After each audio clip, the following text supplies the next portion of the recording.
সবাইকে স্বাগতম আজকের লেকচারে। আজ আমরা পড়ব কেমিস্ট্রি ফার্স্ট পেপারের 5th চ্যাপ্টার কর্মমুখী রসায়ন। এই কর্মমুখী রসায়নে অনেক টপিক কিন্তু অনেক গুরুত্বপূর্ণ, যেমন এখানে ফুড প্রিজারভেটিভ গুরুত্বপূর্ণ, এখানে খাদ্য কৌটাজাতকরণ গুরুত্বপূর্ণ, তারপর রয়েছে তোমার কোয়াগুলেশন গুরুত্বপূর্ণ, তারপর রয়েছে টয়লেট টিচার পারফিউমারি এবং রয়েছে ক্লিনার। এই টপিকসগুলো কিন্তু খুবই গুরুত্বপূর্ণ। এখন আমাদের নর্মালি আমাদের স্টুডেন্টের মনে কিছু তোমার কোশ্চেন থাকে, সেটি হচ্ছে যে এটা তো খুব ইজি একটা চ্যাপ্টার, তাহলে এটা আমরা না পড়লেও হয়, বা এরকম হয়তো যে অ্যাডমিশন টেস্টের জন্য হয়তো এটা গুরুত্বপূর্ণ নয়, কিন্তু এটা একদমই সত্য নয়। প্রত্যেক বছর মেডিকেল অ্যাডমিশন টেস্টে এখান থেকে কিন্তু কম বেশি প্রশ্ন আসে। সো তুমি যদি ভেবে থাকো যে এটা গুরুত্বপূর্ণ নয়, তাহলে তুমি রং। ঠিক আছে, এটি কিন্তু খুবই গুরুত্বপূর্ণ। ঠিক আছে, এজন্য আমাদের এখানে এটা পড়তে হবে। তবে হ্যাঁ, অন্য চ্যাপ্টার যেরকম একটু কঠিন টপিক রয়েছে, এই চ্যাপ্টার তুলনামূলক একটু সোজা, কিন্তু তার মানে কিন্তু এটা না যে এটা কম গুরুত্বপূর্ণ। তার মানে এটা যেটাও গুরুত্বপূর্ণ সেটাও তোমাকে খুব গুরুত্ব সহকারে পড়তে হবে। তাহলে আমরা চলে আসি, সেটি হচ্ছে আমরা প্রথম থেকে শুরু করব। সেটি হচ্ছে আমাদের প্রথমে রয়েছে খাদ্য নিরাপত্তা। এখন খুবই ইম্পর্টেন্ট যে খাদ্য নিরাপত্তা হচ্ছে ভিত্তি হচ্ছে তিনটা। কেমন? আচ্ছা, ভিত্তি তিনটা কি কি? 1 নম্বর হচ্ছে পর্যাপ্ত খাদ্য প্রাপ্তি, 2 নম্বর পয়েন্ট হচ্ছে খাদ্য গ্রহণের সামর্থ্য, এবং 3 নম্বর পয়েন্ট হচ্ছে খাদ্যের সঠিক ব্যবহার। এখন দেখো, খাদ্য নিরাপত্তার প্রথম কথা হচ্ছে তোমাকে তো আগে খাবারটা পেতে হবে, রাইট? তুমি যদি খাবারটা নাই পাও, সো তুমি খাবা কি? সো ওই জন্যই প্রথম পয়েন্টটা হচ্ছে পর্যাপ্ত খাদ্য প্রাপ্তি, অর্থাৎ তোমাকে খাবারটি পেতে হবে। এখন এই খাবার পাবার ক্ষেত্রে রসায়ন কিভাবে কাজ করে? রসায়ন এভাবে কাজ করে যে যে আমরা জানি জমিতে আমরা অনেক সার দেই, রাইট? তো এই যে জমিতে সার দেই, এটার ফলে কি হয়? প্রচুর পরিমাণে খাদ্য কিন্তু উৎপন্ন হয়। কেমন? তো এইখানে আমাদের রসায়নটা কাজ করে, বা মাটির পিএইচ কত, তাই না? এই যে বিষয়গুলো, এই বিষয়ের উপর কিন্তু রসায়ন কাজ করে। তাই প্রথম পয়েন্ট হচ্ছে পর্যাপ্ত খাদ্য প্রাপ্তি।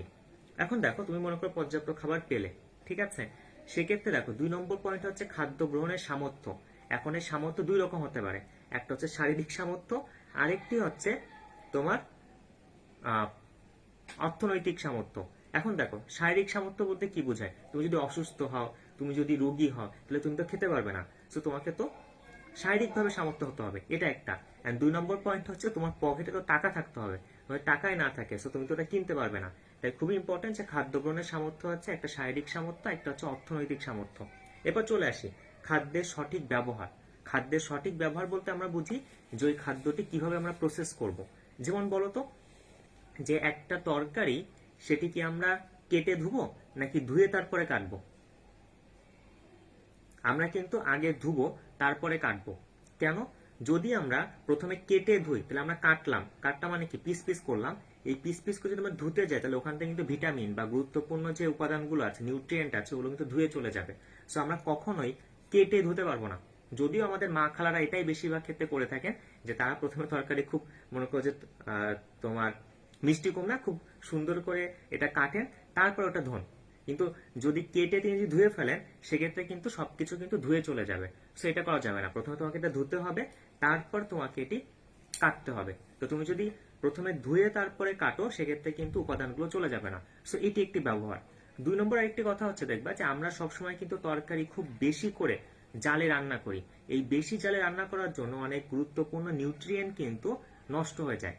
সো খাবারের ক্ষেত্রে নিয়ম হচ্ছে আধা সিদ্ধ খাবারগুলো কিন্তু সবচেয়ে ভালো, কারণ আধা সিদ্ধ করলে প্রয়োজনীয় উপাদানগুলো নষ্ট হয়ে যায় না, ওটা আমরা পেয়ে থাকি। এরপর দেখো যে নিরাপদ যে খাবার ব্যবহার, বিশুদ্ধ পানি সরবরাহ, তাই না? পরিমিত সুষম খাদ্য গ্রহণ, এটাই হচ্ছে তোমার খাদ্যের সঠিক ব্যবহার। তাহলে এই হচ্ছে আমাদের খাদ্য নিরাপত্তার 3টি ভিত্তি। প্রথম ভিত্তি কি বললাম? প্রথম ভিত্তি বললাম যে পর্যাপ্ত খাদ্য প্রাপ্তি, অর্থাৎ তোমাকে পর্যাপ্ত খাবার পেতে হবে। 2 নম্বর পয়েন্ট হচ্ছে তুমি খাবার পেলে তো খাবার গ্রহণের সামর্থ্য থাকতে হবে।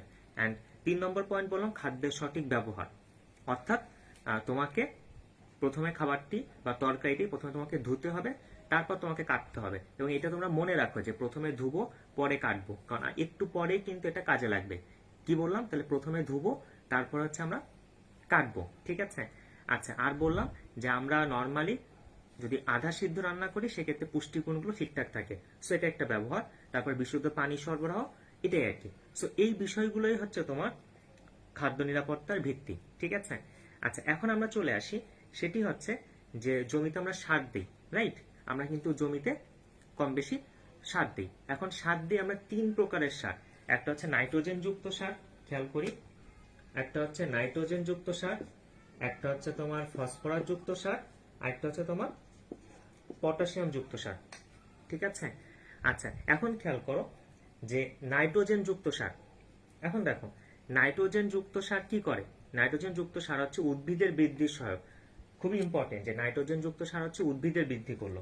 অর্থাৎ মনে করো এই একটা উদ্ভিদ, সে উদ্ভিদের কি করলো, বৃদ্ধি করলো। ঠিক আছে, এই যে নাইট্রোজেন যুক্ত সার হচ্ছে উদ্ভিদের বৃদ্ধি করবে। কেমন? আচ্ছা, এরপর দেখো আমাদের ফসফরাস যুক্ত সার। ফসফরাস যুক্ত সার কি মূলের বৃদ্ধি করে, তাহলে হচ্ছে মূলের বৃদ্ধি করলো। ঠিক আছে। আচ্ছা, এখন খেয়াল করি যে আমরা দেখো তাহলে আমরা কি কি করেছি। আমরা নাইট্রোজেন যুক্ত সার দিয়ে উদ্ভিদের বৃদ্ধি করেছি, অর্থাৎ মাটির উপরে বৃদ্ধি করলাম। ফসফরাস যুক্ত সার দিয়ে আমরা মূলের বৃদ্ধি করলাম। ঠিক আছে। এখন কথা হচ্ছে যাতে আমার কি লাভ হলো, তাই না? কারণ উদ্ভিদের বৃদ্ধি হলো, ফসফরাস যুক্ত সার দিয়ে মূলের বৃদ্ধি হলো, বাট আমার তো এখন লাভ হয়নি। সেরপর আমি কি করব, পটাশিয়াম যুক্ত সার দিব। পটাশিয়াম যুক্ত সার কি করে? পটাশিয়াম যুক্ত সার হচ্ছে ফুল ফল ধারণে সহায়ক। কেমন?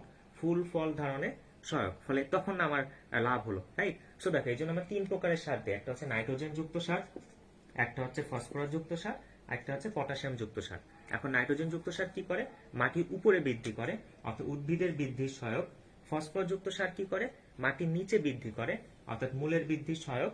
আর পটাশিয়াম যুক্ত সার কি করে? ফুল ফল ধারণে সহায়তা করে। ঠিক আছে। তাহলে এই হচ্ছে 3 প্রকার সার। এখন চলে আসি যে নাইট্রোজেন যুক্ত প্রধান সার কোনটা, সেটা হচ্ছে ইউরিয়া। কেমন? ইউরিয়া। এখন দেখো, বলতো ইউরিয়ার সংকেত কি? ইউরিয়ার সংকেত হচ্ছে H2N CO NH2, এটা হচ্ছে ইউরিয়ার সংকেত। এবার দেখো এখানে NH2 মূলকটি 2 বার আছে, রাইট? এজন্য অনেকে এটা এভাবেও লিখেন, সেটা হচ্ছে H2N2CO, এটাও রাইট। ঠিক আছে। এখন দেখো এই যে ইউরিয়ার সংকেত, ইউরিয়ার সংকেত আমরা দেখতে পাচ্ছি যে এখানে নাইট্রোজেন আছে, এই নাইট্রোজেন, এই নাইট্রোজেন, এজন্য নাইট্রোজেন যুক্ত প্রধান সার হচ্ছে ইউরিয়া। এখন আমার প্রশ্ন হচ্ছে আমরা যে ইউরিয়া দেই, সেই ইউরিয়া কত পার্সেন্ট নাইট্রোজেন থাকে? নাইট্রোজেন থাকে তো দেখতে পাচ্ছি, বাট কত পার্সেন্ট নাইট্রোজেন থাকে তুমি লিখে নাও। খুব ইম্পর্টেন্ট যে ইউরিয়ার 46% থাকে হচ্ছে নাইট্রোজেন। কেমন? খুবই ইম্পর্টেন্ট, ইউরিয়াতে 46% থাকে হচ্ছে নাইট্রোজেন। এই 46% নাইট্রোজেন থাকে বলে আমরা নাইট্রোজেন যুক্ত সার ইউরিয়া দিই। ঠিক আছে। আচ্ছা, এখন খেয়াল করি এই যে 46% নাইট্রোজেন, এই জন্য কিন্তু আমরা জমিতে ইউরিয়া সার দেয় যাতে উদ্ভিদের বৃদ্ধির সহায়ক হয়। ঠিক আছে। আচ্ছা, এখন বলতো যে মানুষের দেহ তো ইউরিয়া তৈরি হয়, মানুষের কোথায় ইউরিয়া তৈরি হয়? রাইট, অর্থাৎ মানুষের যকৃতে ইউরিয়া তৈরি হয়, পরবর্তীতে বৃক্ক দিয়ে ওটা মূত্রের মাধ্যমে বের হয়ে যায়। এখন মূত্রে কত পার্সেন্ট ইউরিয়া থাকে? মূত্রে 2% ইউরিয়া থাকে। কেমন? এই পার্সেন্টেজ গুলো একটু মনে রাখো। তো মূত্রে 2% ইউরিয়া মানে খুবই সামান্য ইউরিয়া। যদি আরেকটু বৃদ্ধি পেত তাহলে অন্তত আমাদের ইউরিয়া সারটা লাগতো না, মূত্র দিয়েই কাজ হয়ে যেত। তো যাই হোক, সেটা আমাদের সম্ভব হয়ে ওঠে না, এই জন্য আমরা আলাদা করে ইউরিয়া সার দিই। কেমন? এবং ইউরিয়ার কি 46% নাইট্রোজেন। এরপর চলে আসি ফসফরাস যুক্ত সার। এখন দেখো বইতে বলা আছে যে ফসফরাস যুক্ত সার কি কি আছে? টিএসপি আছে, কেমন? ডাই অ্যামোনিয়াম ফসফেট আছে, সেই সংকেতগুলো পড়তে হবে। কেমন? আচ্ছা, এখন চলে আসি যে তোমার ডাই অ্যামোনিয়াম ফসফেটের সংকেত। এখন দেখো ডাই অ্যামোনিয়াম ফসফেট, বা এটাকে সংক্ষেপে বলা যায় ডিএপি। এখন সবাই যে ভুলটা করে, যদি পরীক্ষায় কোনো আসে যে ডাই অ্যামোনিয়াম ফসফেটের সংকেত কি, সবাই এটা লিখে দেয় ডাই অ্যামোনিয়াম ফসফেট। তো তাহলে অ্যামোনিয়াম, ডাই অ্যামোনিয়াম, সো এটা 2টা আছে, আর ফসফেট, এই এই নাকি তোমার ডিএপি বা ডাই অ্যামোনিয়াম ফসফেটের সংকেত। কিন্তু এটা কি হলো? হলো না কিন্তু। কেন? কারণ ফসফেটের তোমার হচ্ছে যোজনী কত? 2 না? সরি, ফসফেট যোজনী কত? 3 না? তো 3 বলে এখানে তোমার হচ্ছে অ্যামোনিয়াম, এখানে 2 দিলে তো হবে না, সেটা কি হবে? এখানে একটা হাইড্রোজেন থাকবে। কেমন? সো ডাই অ্যামোনিয়াম ফসফেটের সংকেত হচ্ছে NH4 2, তারপর হচ্ছে HPO4। ঠিক আছে। এটি হচ্ছে ডাই অ্যামোনিয়াম ফসফেটের সংকেত। সো এটা যেন ভুল না হয় যে ডাই অ্যামোনিয়াম ফসফেটের সংকেত হচ্ছে NH4 2, তারপর হচ্ছে HPO4। কেমন? এখানে একটা হাইড্রোজেন আছে। যদিও আমরা বলি ডাই অ্যামোনিয়াম ফসফেট, আমরা কিন্তু ডাই অ্যামোনিয়াম হাইড্রোজেন ফসফেট বলছি না, আমরা বলছি ডাই অ্যামোনিয়াম ফসফেট। তার সংকেত হচ্ছে NH4 2 HPO4। ঠিক আছে। আচ্ছা, এরপর যেটি রয়েছে সেটা হচ্ছে পটাশিয়াম যুক্ত সার। এখন আমরা পটাশিয়াম যুক্ত একটাই সার দিই, সেটা হচ্ছে মিউরেট অফ পটাশ। তার সংকেত কি? সংকেত হচ্ছে KCl। কেমন? আমরা পটাশিয়াম যুক্ত সার দিই হচ্ছে মিউরেট অফ পটাশ, যার সংকেত হচ্ছে KCl। এটা খুবই ইম্পর্টেন্ট। ঠিক আছে, KCl। ওকে। আচ্ছা, এরপর চলে আসি, সেটি হচ্ছে যে আমাদের কিন্তু অনেক জীবাণু আক্রমণ করে, তাই তো? যেমন বিভিন্ন ব্যাকটেরিয়া আক্রমণ করে, ফাঙ্গাই আক্রমণ করে। ফাঙ্গাই মানে হচ্ছে ছত্রাক, ব্যাকটেরিয়া বা ছত্রাক এগুলো কিন্তু খাবারে আক্রমণ করে। আচ্ছা, যেমন খাদ্যে টক্সিন মিশ্রিত হয়, এই খাদ্যে টক্সিন মিশ্রিত হওয়াকে কি বলে? ফুড পয়জনিং বলে। তো খেয়াল করি ব্যাপারটা, যে খাদ্যে কোনো টক্সিন মিশ্রিত হলো, অর্থাৎ মনে করো এই একটা সাপোজ খাবার, মনে করো এটাই বার্গার মনে করো,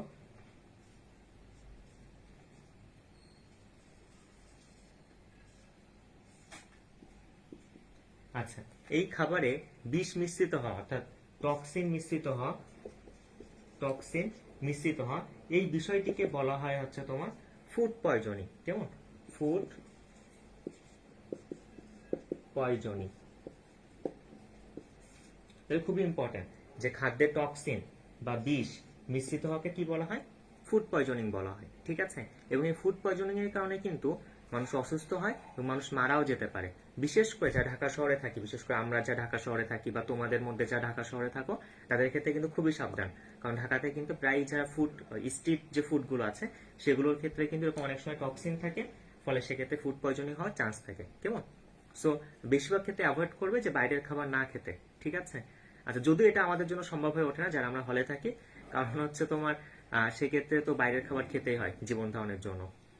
আচ্ছা, এরপর চলে আসি, সেটি হচ্ছে যেমন পাউরুটির উপর কি কি বসতে পারে, এগুলো তো পড়তে হবে যে মোল জাতীয় ছত্রাক বসতে পারে, মিউকর অ্যাসপারজিলাস পাউরুটির উপরে বসতে পারে। সেক্ষেত্রে পাউরুটি দেখবে সাদা সাদা মতো এক ধরনের হয়ে যায়, ওটা হচ্ছে কিসের জন্য হয়? মোল্ড জাতীয় ছত্রাকের জন্য হয়, যেমন মিউকর বা অ্যাসপারজিলাস সেখানে বাসা বাঁধে। ঠিক আছে, এরপর চলে আসি যে নিষিদ্ধ প্রিজারভেটিভ কি কি আছে। দেখো নিষিদ্ধ প্রিজারভেটিভ আছে তোমার ক্যালসিয়াম কার্বাইড আর ফরমালিন। এখন এই কার্বাইড কেন দেওয়া হয়? কার্বাইড দেওয়া হয় ফল পাকাতে। কেন? কারণ ক্যালসিয়াম কার্বাইড যখন পানির সঙ্গে মিশে তখন সে তৈরি করা হচ্ছে ethyne, HC triple bond CH। এইটা হওয়ার সময় প্রচুর তাপ শক্তি উৎপন্ন হয়, ওই তাপ শক্তিতেই ফলগুলো পেকে যায়। এই জন্য ক্যালসিয়াম কার্বাইড ফল পাকাতে ব্যবহার করা হয়। ঠিক আছে, কিন্তু ক্যালসিয়াম কার্বাইড কিন্তু নিষিদ্ধ প্রিজারভেটিভ, এটা আমাদের কিডনি ধ্বংস করে, কিডনি নষ্ট করে ফেলতে পারে। ঠিক আছে, এই জন্য কার্বাইড যুক্ত ফল খাওয়া উচিত নয়। ঠিক আছে, আরেকটি আছে সেটা হচ্ছে ফরমালিন। কেমন? এখন ফরমালিন কি করা হয়? কোনো কিছু টাটকা রাখতে ফরমালিন ব্যবহার করা হয়। যেমন তোমাদের কলেজে দেখবা যে বায়োলজি ল্যাবে ফরমালিনের মধ্যে সাপ থাকে, ফরমালিনের মধ্যে পাখি থাকে, তাই না? তো ফরমালিন দিয়ে ওগুলো সংরক্ষণ করা হয়। আর মেডিকেলের ক্ষেত্রে আমাদের ডিসেকশন হলে, অ্যানাটমি ডিসেকশন হলে 4 কোণায় 4টা বড় বাথটাব থাকে, ওই বাথটাবের মধ্যে প্রত্যেকটার মধ্যে 3-4টা করে মরা মানুষ থাকে। কেমন? অর্থাৎ ফরমালিনে ওই মানুষগুলো ডুবানো থাকে। তো ফরমালিন থাকে বলে তোমার সেক্ষেত্রে এটা কিন্তু কখনো পচে না। কেমন? এই জন্য ফরমালিন হচ্ছে পচন রোধক। হ্যাঁ, তো অনেক সময় দেখা গেলো এরকম হয় যে আমরা এখন কোনো ডেড বডি ডিসেকশন করছি বা আমরা কোনো ভিসেরা নিয়ে কাজ করছি। ভিসেরা মানে মনে করো আমাদের ফুসফুস, আমাদের হৃৎপিণ্ড, আমাদের বৃক্ক, আমাদের ক্ষুদ্রান্ত বৃহদন্ত্র, এগুলো নিয়ে মনে করো আমরা ধরাধরি করে দেখছি আর কি। তো সেক্ষেত্রে আমাদের খালি হাতে ধরতে হয়, তো অনেক সময় ফরমালিনগুলো লেগে যায়। এবার এই ফরমালিনগুলো লাগলে তুমি যতই সাবান দিয়ে হাত ধো না কেন, এই ফরমালিনের গন্ধ কিন্তু কখনোই যাবে না। তো ফরমালিনের গন্ধ কখন যাবে? তখনই যাবে যখন তুমি ভাত খাবে। ঠিক আছে, অর্থাৎ ফরমালিন দিয়ে তুমি ওগুলো ধরলে তারপর ভাত খেলে তখন তোমার এই গন্ধটা যেতে পারে, বাট তার আগে যাবে না। কেমন? তো যাই হোক আর কি, এই ফরমালিনের ব্যবহার হচ্ছে মেইনলি ওই কাজে, এটা ভালো ব্যবহার যে বায়োলজি ল্যাবে আমরা অনেক কিছু সংরক্ষণ করি বা মেডিকেলের কলেজগুলোতে অ্যানাটমি ডিসেকশন হলে এগুলো তোমার ডেড বডি বা বিভিন্ন ভিসেরা সংরক্ষণ করা হয়। কিন্তু আমাদের যে অসাধু ব্যবসায়ী রয়েছে তারা এটা ক্ষেত্রে মাছ বা মাংসগুলো সংরক্ষণ করে, যেটা কিন্তু আমাদের ক্ষতি করে। ঠিক আছে, তাহলে এগুলোই হচ্ছে তোমার খাদ্য নিরাপত্তার নীতি। ওকে, এরপর আমরা চলে আসি, সেটা হচ্ছে ফুড প্রিজারভেটিভ, অনুচ্ছেদ 5.2 ফুড প্রিজারভেটিভ। ঠিক আছে, এখন দেখো যে প্রথমত একটা খাবার কেন নষ্ট হয়। এই খাবার নষ্ট হওয়ার প্রধান কারণ হচ্ছে সেখানে কিছু ব্যাকটেরিয়া বাস করে। তো ব্যাকটেরিয়া বাস করে বলে সেই খাবারটি নষ্ট হয়। এখন দেখো ব্যাকটেরিয়া বাস করার জন্য কি কি লাগে? ব্যাকটেরিয়া বাস করার জন্য সেখানে প্রয়োজন হচ্ছে অক্সিজেন। কেমন? অর্থাৎ অক্সিজেন না হলে সেখানে কিন্তু ব্যাকটেরিয়া বাস করতে পারবে না। তারপর আরেকটি পয়েন্ট হচ্ছে সেখানে লাগবে হচ্ছে পানি। যদি পানি না থাকে সেখানেও কিন্তু ব্যাকটেরিয়া বাসা বাঁধতে পারবে না। ঠিক আছে, আর কি লাগে? আর সেখানে পিএইচ লাগবে। পিএইচ কত লাগবে? পিএইচ 6.5 থেকে 7.5 লাগে। এটা হচ্ছে ব্যাকটেরিয়া বাসা বাঁধার জন্য অনুকূল পিএইচ। অর্থাৎ 6.5 থেকে 7.5 পিএইচ থাকলে ওই পিএইচ এ সেখানে ব্যাকটেরিয়া বাসা বাঁধতে পারে। তো দেখো ব্যাকটেরিয়া বেঁচে থাকার জন্য তিনটা জিনিস মেনলি লাগে। একটা হচ্ছে অক্সিজেন লাগে, একটা হচ্ছে পানি লাগে, আরেকটা হচ্ছে পিএইচ 6.5 থেকে 7.5 থাকে লাগবে। তার মানে যে খাবারে অক্সিজেন পাবে, যেখানে পানি পাবে এবং যেখানে এই পিএইচটা 6.5 থেকে 7.5 এর মধ্যে থাকবে, সেইখানে ব্যাকটেরিয়াটি বাসা বাঁধবে। আর যদি এর মধ্যে কোনো একটা মিসিং থাকে সেক্ষেত্রে কিন্তু ব্যাকটেরিয়া বাসা বাঁধতে পারবে না। এখন খেয়াল করি যে প্রিজারভেটিভ কাকে বলে। খেয়াল করি যে প্রিজারভেটিভ কাকে বলে। দেখো প্রিজারভেটিভ মানে যে প্রিজার্ভ করে, রাইট? সো খাবারকে যে সংরক্ষণ করে বা প্রিজার্ভ করে তাকে বলে প্রিজারভেটিভ। এখন প্রিজারভেটিভ কত প্রকার? প্রিজারভেটিভ হচ্ছে দুই প্রকার, একটা হচ্ছে প্রাকৃতিক ফুড প্রিজারভেটিভ, আরেকটা কি তাহলে কৃত্রিম ফুড প্রিজারভেটিভ, তাই তো? তাহলে এই প্রিজারভেটিভ হচ্ছে দুই প্রকার, একটা হচ্ছে প্রাকৃতিক, একটা হচ্ছে কৃত্রিম। ঠিক আছে, এখন আমরা দেখো যে আমরা প্রথমে পড়বো হচ্ছে প্রাকৃতিক ফুড প্রিজারভেটিভ। প্রাকৃতিক ফুড প্রিজারভেটিভ কি কি আছে? সহজ, সেটা হচ্ছে তোমার লবণ, চিনি, তারপর সরিষার তেল, তারপর যে মশলা, তারপর কেস হার্ডেনিং, এইগুলো হচ্ছে তোমার প্রাকৃতিক ফুড প্রিজারভেটিভ। ঠিক আছে, আমরা এক এক করে দেখি। আচ্ছা, তার আগে বলে রাখি যে আগের পয়েন্টও ইম্পর্টেন্ট, যে একটা ক্ষেত্রে, একটা খাবারের ক্ষেত্রে ব্যাকটেরিয়া বাসা বাঁধার জন্য কি কি লাগবে? লাগবে হচ্ছে অক্সিজেন, লাগবে হচ্ছে পানি, আর লাগবে হচ্ছে পিএইচ 6.5 থেকে 7.5।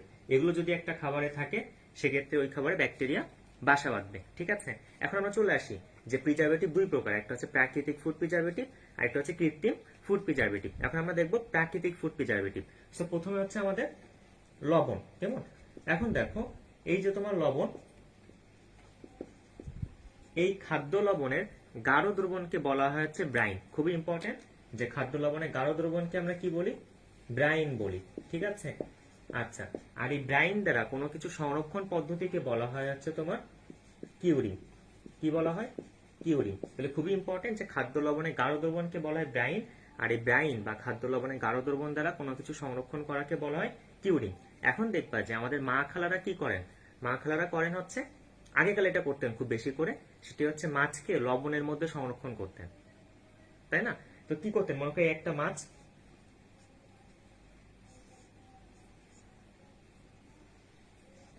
এখন এই মাছকে কি করতেন?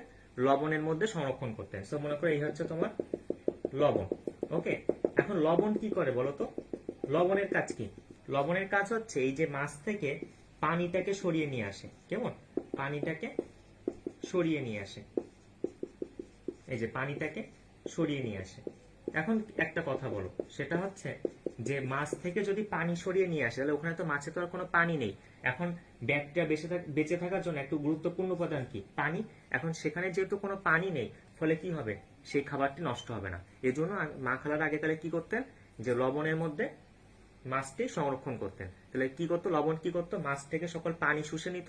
পানি না থাকলে কি হয়? ব্যাকটেরিয়া বাসা বাঁধতে পারে না। এই জন্য মাছটি অনেকদিন সংরক্ষণ করা যেত। ঠিক আছে, এটা একটা বিষয়। এখন দেখো যে এই মাছকে তোমরা কোনো খেয়েছো? লবণ দেওয়া মাছ আমি খেয়েছিলাম দুই একবার। সেক্ষেত্রে সেটা কিন্তু খুবই লবণাক্ত হয়, অনেক সময় খাওয়া যায় না, তরকারি সেক্ষেত্রে লবণাক্ত হয়ে যায়।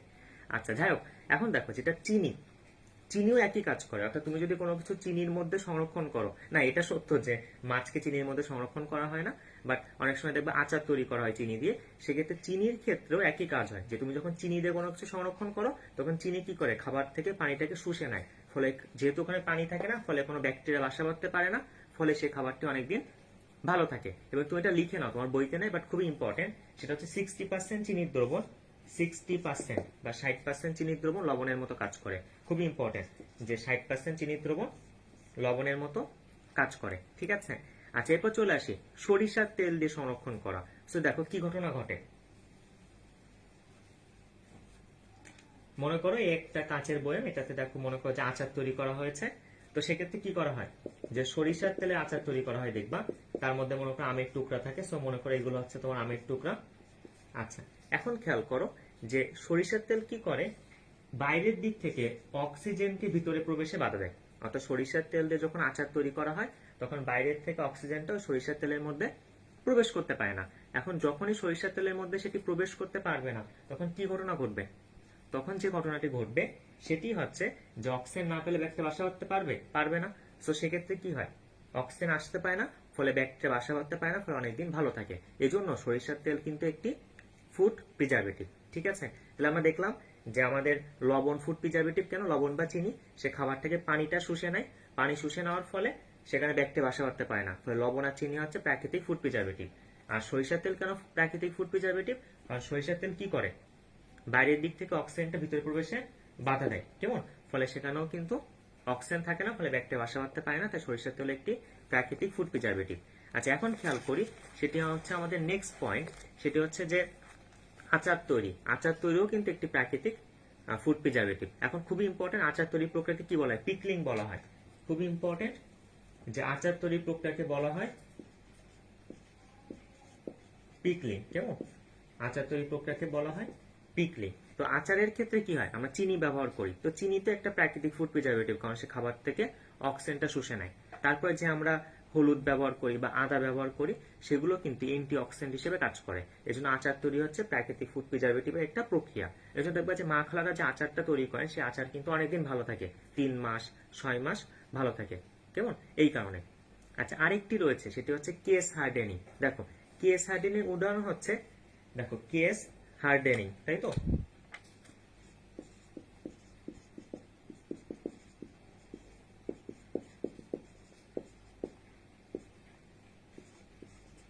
এখন দেখো, কেস হার্ডেনিং মানে হচ্ছে, আমরা তো দেখেছি শুটকি মাছ, তো সবাই নাম শুনেছি বা অনেকে খেয়েওছি শুটকি মাছ। এখন দেখো, শুটকি মাছের ক্ষেত্রে কি হয়, যে একটা মাছকে তোমার রোদের মধ্যে শুকানো হয়, তাই তো। এটা মনে করো মাছ, এটাকে রোদের মধ্যে শুকানো হয়। এখন খেয়াল করো, রোদের মধ্যে শুকালে কি হয়, এটা মনে করো রোদ হচ্ছে, সো রোদের মধ্যে শুকানো হয়।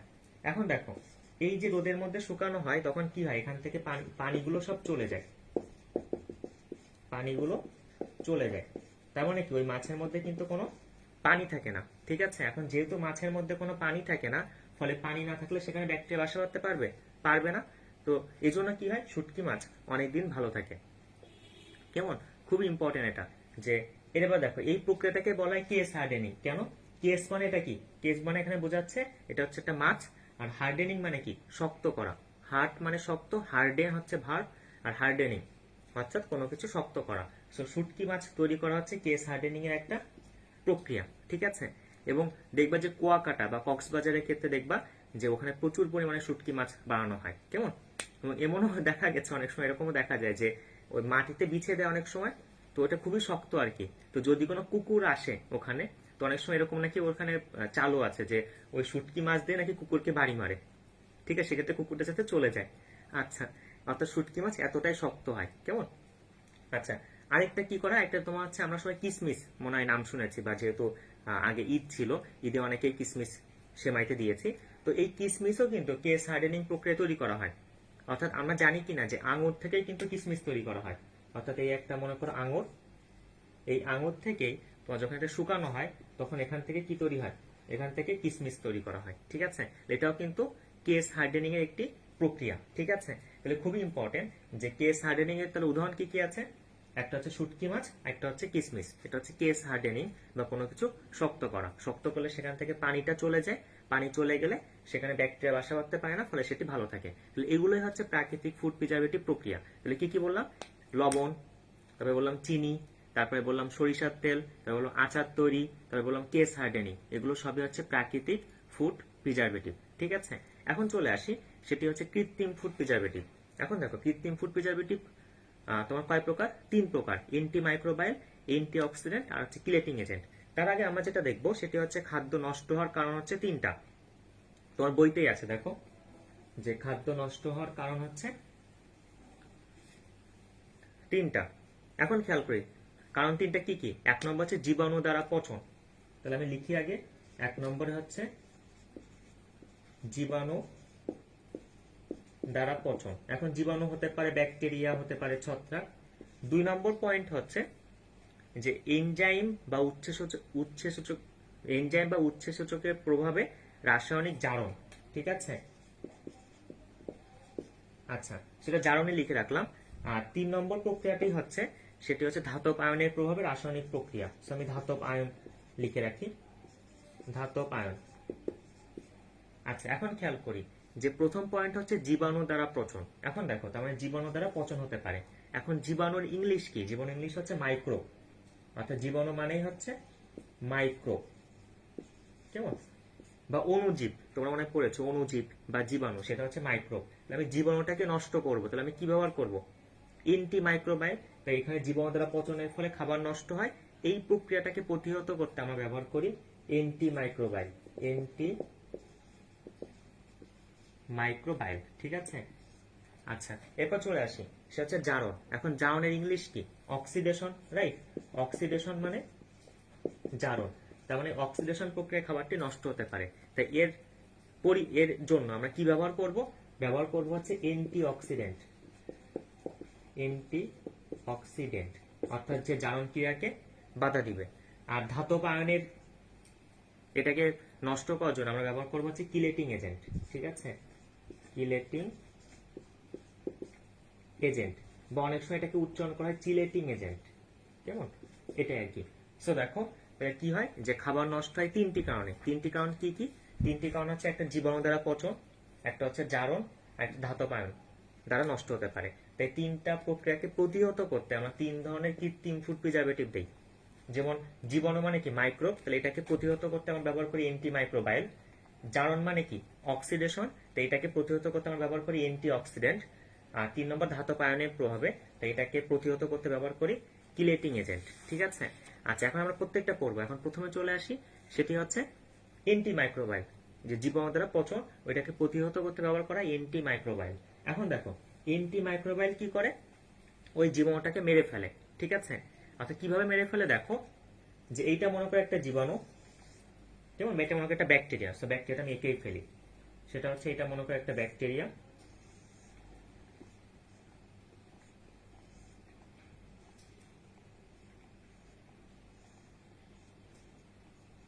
আচ্ছা বলতো এটা কি ব্যাকটেরিয়া? এটা হচ্ছে মেসোজোম। তোমরা মনে পড়েছো যে ব্যাকটেরিয়াতে মেসোজোম থাকে, যেটা কোষ বিভাজনে সাহায্য করে। আচ্ছা, এর বাইরে থাকে ক্যাপসুল থাকে আর কি।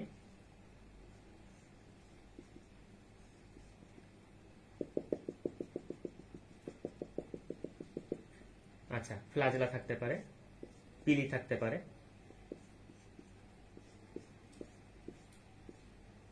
এটা আর কি। এটা মোটামুটি হচ্ছে তোমার জীবাণু। এখন এই অ্যান্টি মাইক্রোবাইল কি করে? এই যে বাইরের যে প্রাচীর থাকে, সেই প্রাচীরটাকে এরকম ছিদ্রযুক্ত করে দেয়। এখন বলো, প্রাচীর এরকম ছিদ্রযুক্ত করে করে দিলে সেই ব্যাকটেরিয়া কি বেঁচে থাকবে? অবভিয়াসলি বেঁচে থাকবে না, ফলে তখন ব্যাকটেরিয়াটি মারা যায়। তাহলে এইভাবেই কিন্তু অ্যান্টি মাইক্রোবাইল গুলো কোনো জীবাণুটাকে মেরে ফেলে। তাহলে কিভাবে মেরে ফেলে? সে হচ্ছে তার যে প্রাচীর ছিল, সে প্রাচীরটাকে এরকম ছিদ্রযুক্ত করে দেয়। এবার প্রাচীর যখন ছিদ্রযুক্ত হয়ে যাবে, তখন কি ঘটনা ঘটবে? তখন ওই ব্যাকটেরিয়াটি সেখানে তোমার হচ্ছে বাসা বাঁধতে পারবে না, ঠিক আছে? ব্যাকটেরিয়াটি সেখানে মারা যাবে। তাহলে এই কাজটি করে হচ্ছে তোমার অ্যান্টি মাইক্রোবাইল, ঠিক আছে। আচ্ছা, এখন অ্যান্টি মাইক্রোবাইল কি কি আছে দেখো, যে অ্যান্টি মাইক্রোবাইল হচ্ছে মেইনলি অ্যাসিড গুলো হচ্ছে অ্যান্টি মাইক্রোবাইল। কেন? কারণ ব্যাকটেরিয়া বেঁচে থাকার জন্য পিএইচ কত? 6.5 থেকে 7.5, মানে মোটামুটি ক্ষারীয় রেঞ্জের মধ্যে।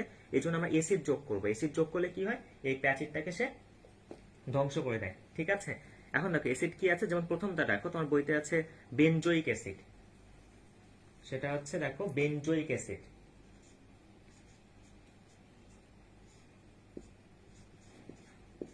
এটা হচ্ছে বেনজোইক অ্যাসিড। এখন মাঝে মধ্যে আমরা ডিরেক্ট বেনজোইক অ্যাসিড দেই, অথবা আমরা কি করি, এখানে সোডিয়াম বেনজয়েড যোগ করি। এখন সোডিয়াম বেনজয়েড কি হয়?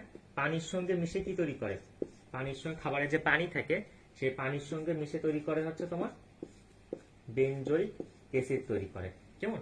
এখন আমরা জানি যে বেনজোইক অ্যাসিড মানে কি, সেটা অ্যাসিড, দুর্বল অ্যাসিড। ফলে কি হয়, সেটা কিন্তু এই ব্যাকটেরিয়ার যে প্রাচীর ছিল সেই প্রাচীরটাকে ধ্বংস করে দিতে পারে, কেমন?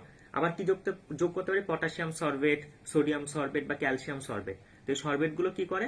পানির সঙ্গে মিশে সরবিক অ্যাসিড তৈরি করে। অথবা ডিরেক্ট সাইট্রিক অ্যাসিড যোগ করতে পারি, অ্যাসিটিক অ্যাসিড যোগ করতে পারি, বা ক্যালসিয়াম প্রোপানয়েড মানে প্রোপানয়িক অ্যাসিড তৈরি করে।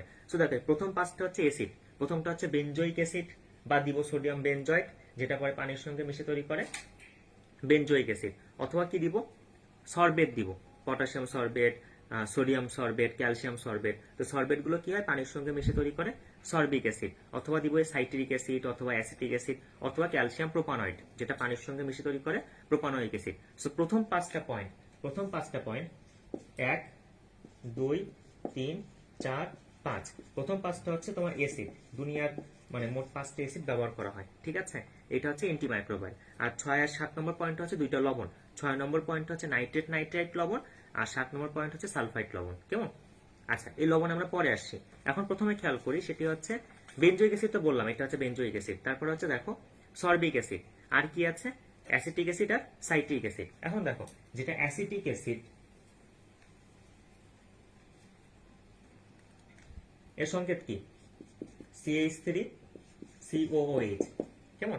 এখন দেখো আমরা কিন্তু পড়েছি যে অ্যাসিটিক অ্যাসিডের ক্ষেত্রে কে এর মান কত, তাই না? 4th চ্যাপ্টারে আমরা পড়েছি যে কে এর মান হচ্ছে 1.8 ইন্টু 10 টু দি পাওয়ার -5। খুবই important, 1.8 into 10 to the power -5।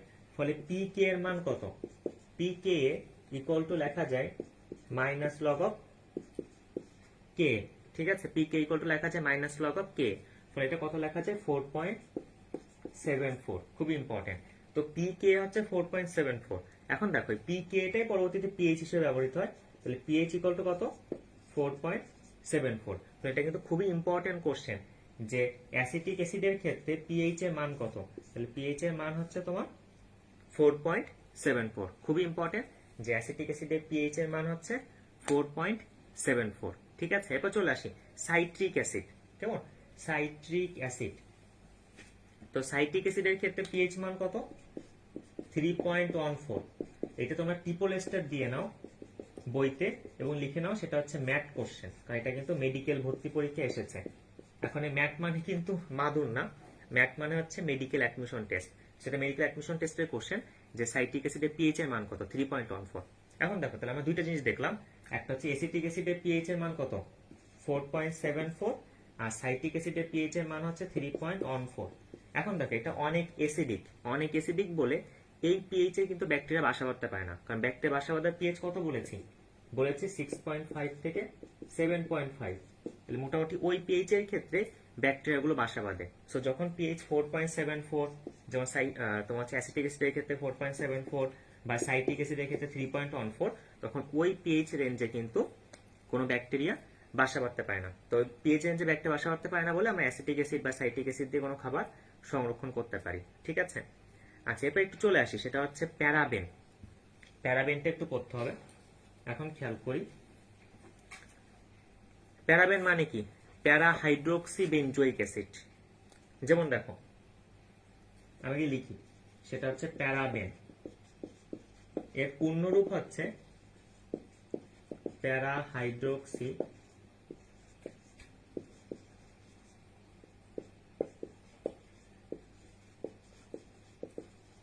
Benzoic acid. এখন দেখো প্যারা হাইড্রোক্সি বেনজোইক অ্যাসিড, সেখান থেকে হচ্ছে প্যারা আর বেনজোইক অ্যাসিড থেকে বেন, তাই এটার নাম হচ্ছে প্যারাবেন। সো প্যারাবেনের পূর্ণরূপ হচ্ছে প্যারা হাইড্রোক্সি বেনজোইক অ্যাসিড। কেমন? আচ্ছা, তো এই সংকেতটা কিরকম? সংকেতটা এরকম দেখো,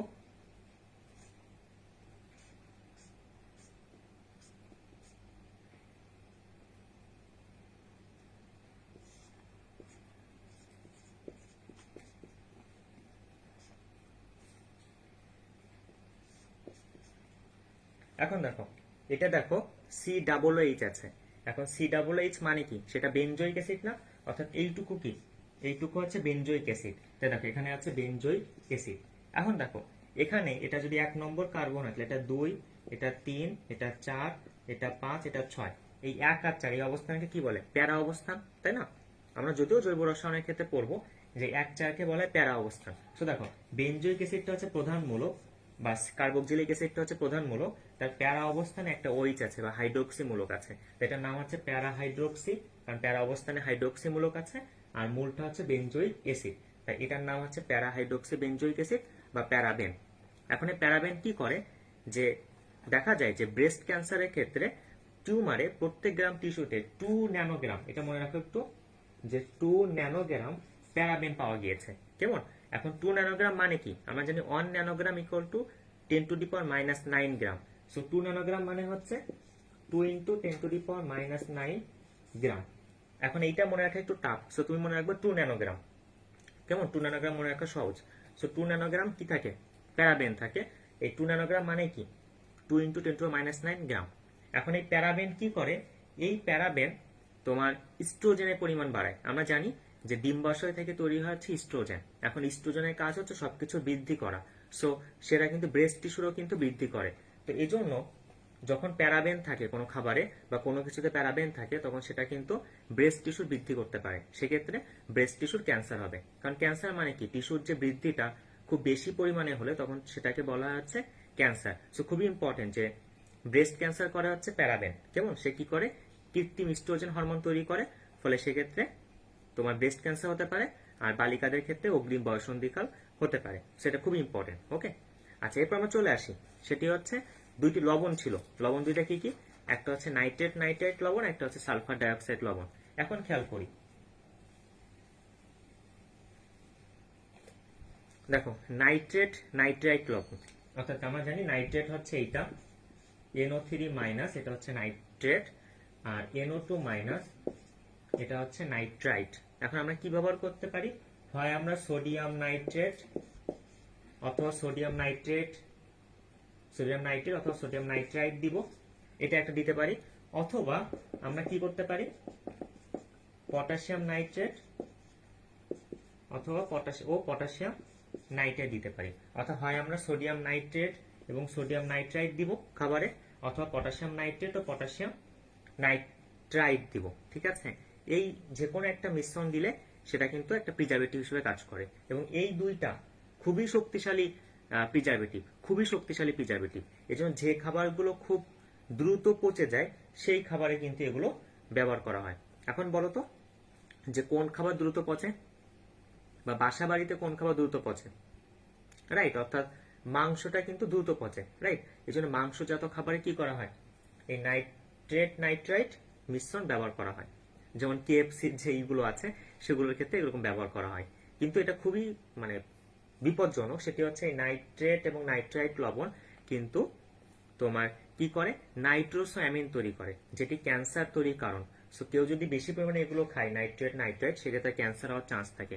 এজন্য তোমার জার্মানি এবং নরওয়েতে এগুলো ব্যবহার নিষিদ্ধ করা হয়েছে। কেমন, এজন্য তোমরা যখন রেস্টুরেন্টে খাবে তখন কিন্তু একটু সাবধান, যে মাংস জাতীয় কোনো কিছু খাবার ক্ষেত্রে আগে দেখবে যে সেটা কখন তৈরি করা, বা সেগুলো নষ্ট হয়ে গিয়েছে কিনা। কেমন, অনেক রেস্টুরেন্টে কিন্তু অনেক সময় তোমার পচা মাংস বা নষ্ট মাংস কিন্তু দেয়, সে একটু সাবধান আর কি। ওকে, সেটা হচ্ছে তোমার আমাদের এন্টিমাইক্রোবাইল। সো এন্টিমাইক্রোবাইল কি কি ছিল, 5টা অ্যাসিড ছিল। 5টা অ্যাসিড কি কি, বেনজোইক অ্যাসিড বা সোডিয়াম বেনজয়েড, সরবিক অ্যাসিড বা তোমার হচ্ছে sodium sorbate, calcium sorbate, potassium sorbate, তারপর citric acid, acetic acid, calcium propionate, যেখান থেকে প্রোপানয়িক অ্যাসিড হয়। এই হচ্ছে তোমার 5টা অ্যাসিড আর 2টা লবণ, নাইট্রেট নাইট্রাইট অথবা তোমার সালফাইড লবণ। ঠিক আছে, এই হচ্ছে তোমার এন্টিমাইক্রোবাইল। এখন চলে আসি, সেটি হচ্ছে অ্যান্টিঅক্সিডেন্ট। এখন খেয়াল করি, অ্যান্টিঅক্সিডেন্ট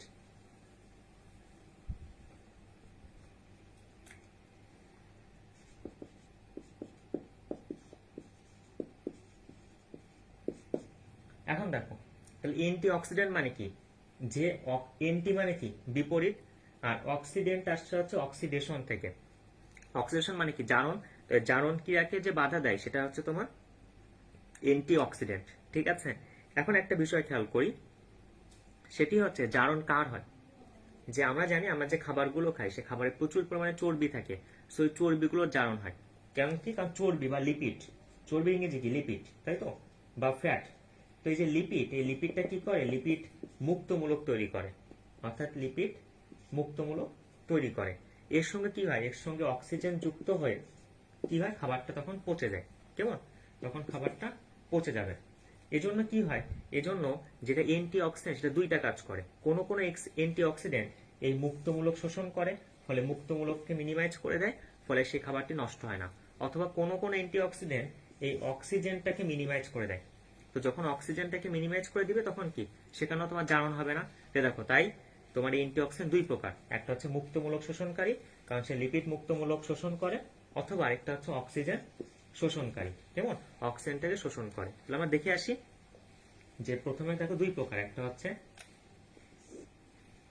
মুক্তমূলক শোষণকারী,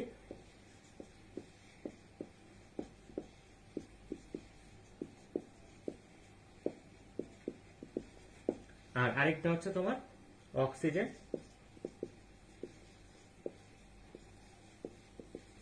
শোষণকারী। এখন দেখো এই যে মুক্তমূলক শোষণকারী এগুলো সবই হচ্ছে তোমার ইংরেজি নাম। যেমন কি কি আছে, বিউটাইলেটেড হাইড্রোক্সি অ্যানিসল, বিউটাইলেটেড হাইড্রোক্সি টলুইন, তারপর হচ্ছে টারশাইল বিউটাইল হাইড্রোকুইনোন, আছে পিজি। পিজি মানে কিন্তু পিজি হসপিটাল না, পিজি মানে হচ্ছে প্রোপাইল গ্যালেট। ঠিক আছে, তাহলে এগুলোই হচ্ছে তোমার মুক্তমূলক শোষণকারী। এখন একটু খেয়াল করি যে বিউটাইলেটেড হাইড্রোক্সি অ্যানিসল মানে কি। দেখো হাইড্রোক্সি অ্যানিসল মানে হচ্ছে, দেখো যে বিএইচএ, এটা মানে হচ্ছে বিউটাইলেটেড হাইড্রোক্সি অ্যানিসল। এখন দেখো লাস্টের ওয়ার্ডটা কি, অ্যানিসল। এখন অ্যানিসল মানে হচ্ছে যেখানে OCH3 থাকে সেটাই হচ্ছে তোমার অ্যানিসল। সো বিউটাইলেটেড হাইড্রোক্সি অ্যানিসল মানে সেখানে OCH3 থাকবে। এরপর দেখো হাইড্রোক্সি আছে, এখানে কি থাকে, একটা হাইড্রোক্সি মূলক থাকে। আর লাস্টে আছে বিউটাইলেটেড, সেখানে কি থাকবে, CH3।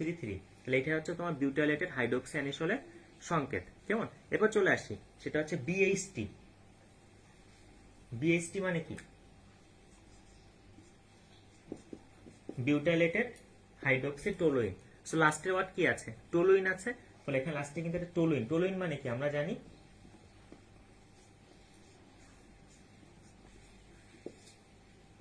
যে এখানে তোমার এরকম CH3 তাহলে সেটাকে কি বলে, টলুইন বলে। সেখানে এরকম CH3 থাকবে। এবার দেখো তারপরে কি আছে, হাইড্রোক্সি। তাহলে হাইড্রোক্সি মানে সেখানে কি থাকবে, OH থাকবে। আর লাস্টে হচ্ছে বিউটাইলেটেড। তাহলে বিউটাইলেটেড মানে কি, সেখানে CH3 থাকবে, কিন্তু কথা হচ্ছে দুই পাশেই থাকে আর কি। তাহলে এটা হচ্ছে তোমার BHT বা বিউটাইলেটেড হাইড্রোক্সি অ্যানিসলের সংকেত। ওকে, এরপর চলে আসি, সেটা হচ্ছে TBHQ। TBHQ মানে কি, টারশিয়ারি বিউটাইল হাইড্রোকুইনোন। ওকে, এখন দেখো লাস্টে আছে হাইড্রোকুইনোন। এখন হাইড্রোকুইনোন মানে কি, হাইড্রোকুইনোন মানে হচ্ছে এরকম দুই পাশে দুইটা যখন OH থাকবে তখন এটাকে বলা হয় হাইড্রোকুইনোন। লাস্টে যে টারশিয়ারি বিউটাইল হাইড্রোকুইনোন, এই হাইড্রোকুইনোন মানে সেখানে দুইটা OH থাকে। ঠিক আছে, আর কি আছে, টারশিয়ারি বিউটাইল, ফলে এখানে কি থাকবে, একটা CH এই যে থাকবে। এটা হচ্ছে তোমার TBHQ বা টারশিয়ারি বিউটাইল হাইড্রোকুইনোনের সংকেত। ওকে, আরেকটা আছে প্রোপাইল গ্যালেট। তাহলে এটাই হচ্ছে তোমার মোট চারটা মুক্তমূলক শোষণকারী। মুক্ত শোষণকারী কি কি, ইংরেজি নাম সবগুলো। সেটা হচ্ছে আমরা প্রথমে দেখলাম BHA অর্থাৎ বিউটাইলেটেড হাইড্রোক্সি অ্যানিসল, তারপর দেখলাম হচ্ছে BHT বিউটাইলেটেড হাইড্রোক্সি টলুইন, তারপর দেখলাম হচ্ছে TBHQ অর্থাৎ টারশিয়ারি বিউটাইল হাইড্রোকুইনোন, আর লাস্টে দেখলাম হচ্ছে পিজি মানে হচ্ছে প্রোপাইল গ্যালেট।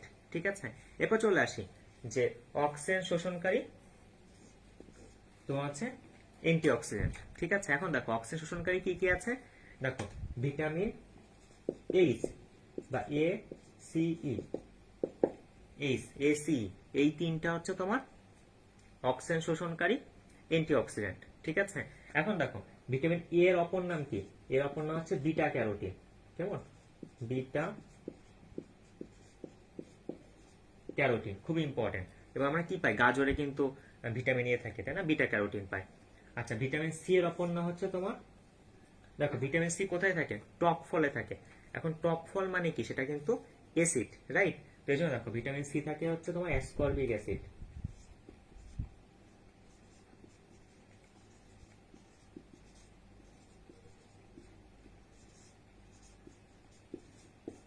Ascorbic acid. কেমন, আর ভিটামিন ই এর অপর নাম কি, ভিটামিন ই এর অপর নাম হচ্ছে টকোফেরল।